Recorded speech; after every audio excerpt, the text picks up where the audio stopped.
Los cocodrilos son un grupo de arcosaurios, emparentados cercanamente a los dinosaurios y aves. Estos reptiles o saurópsidos tienen una extensa historia desde el Mesozoico, hace más de 230 millones de años hasta la actualidad. Uno de los cocodrilos más impresionantes fue el Sarcosuchus imperator y el Sarcosuchus harti, el primero de África y el segundo en América del Sur. Fueron contemporáneos durante el Cretácico inferior hace unos 110 millones de años y es el género de mayor tamaño del Mesozoico junto con Deinosuchus y posteriormente en el Cenozoico con Purusaurus, de los cuales hablé en detalle en otro video. Le pregunté a Sereno sobre cómo habría cazado este impresionante cocodrilo de 10 a 12 metros, incluso algo más de largo, y su respuesta fue reveladora.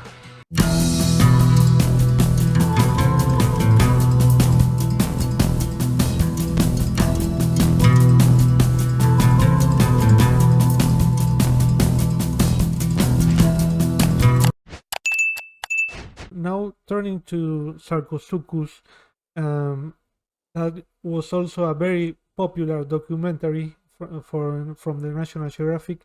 Do you think it was able to hunt dinosaurs? Because some studies said that it was not able, because of proportion of the skull, not able to make the deadly twist of the skull, but it had a very strong bite. So why would you have so strong bite not to use it? Yeah. So I think that the animal we don't have many limb bones. That's the part that's not very well represented. The few limb bones that we have, the femur, suggest that the animal, which we would presume just by body size, was not a fast-moving animal. It was largely in the water, as would be suggested by its eyes, the eye sockets, and the nose. And a sabotage or ambush attack near the shoreline. It's not going to be mobile enough at that body size to catch fish. Now we have beautiful series of skulls from a skull less than 1 meter to the full 2-meter skull. And you can see that it's much more gharial-like at the length of a modern crocodile, say like a gharial. It was more robust, but I imagine it to be catching more fish then. But by the time you get to its adult size, I think it's just a sabotage attacker. So would it have twisted like a modern reptile, like a modern crocodile? I don't think so. I think it just clamped. It has a fairly fragile front snout. The teeth are very big, and the jaw and the bite is strong, but the snout is still quite long, and I really don't think it would be rolling. I don't think it would be athletic enough to do that. I think it could pull, it could clamp down. So that's how I imagine it killing something, or even preying on something that's already dead or dying. I think that it clearly is a sabotage, an ambush attacker, and would just simply drag an animal into the water like a wildebeest and just drown it, holding on. Okay, so it would be a very different ecological niche than the Deinosuchus or Purusaurus from Latin America, South America. Yeah, I think so. I mean, I think we have something equally large in the Chem. We don't have very much of it. What else? Many that Argentina and Africa have contributed to the world. And many of them do not fit into the mold, the very restricted ecological mold of a modern crocodile. I can say very quickly that I think that Sarcosuchus was an ambush predator that clamped down on dinosaurs very hard and drowned them close to the shoreline and in the shallow water.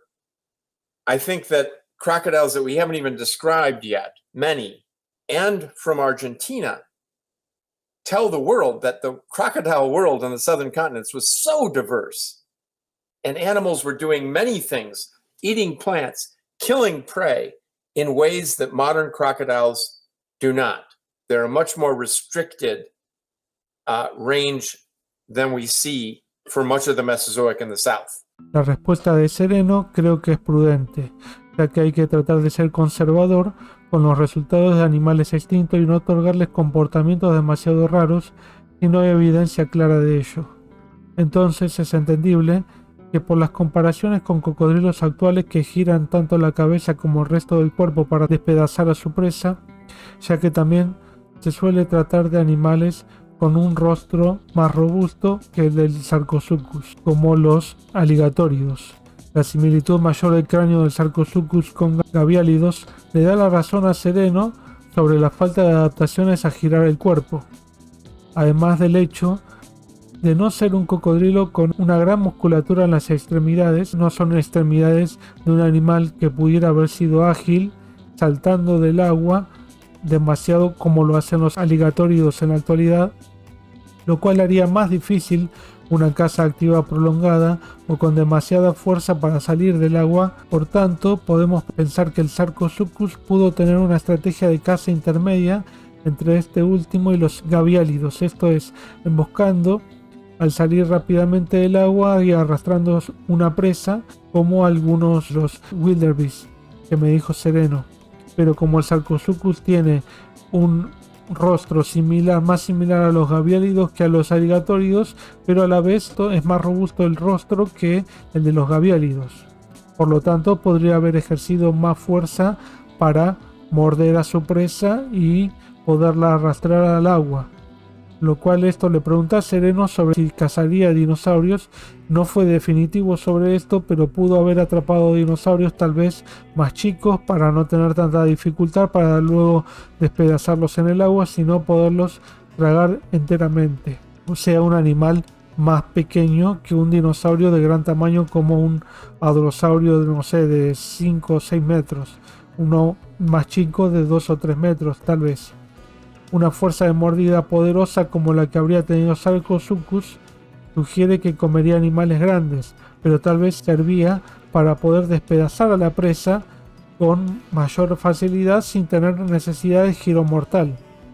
Mayores interpretaciones sobre sus hábitos son imposibles hasta el momento, a diferencia de Deinosuchus, del cual hay restos de dinosaurios con trazas de dientes de este cocodrilo, por lo que sabemos que algunos cocodrilos del Mesozoico tenían un hábito predatorio similar a algunos actuales como el alligator. Espero que te haya gustado este video, suscríbete al canal, dale like y activame la campanita por favor. Chau chau.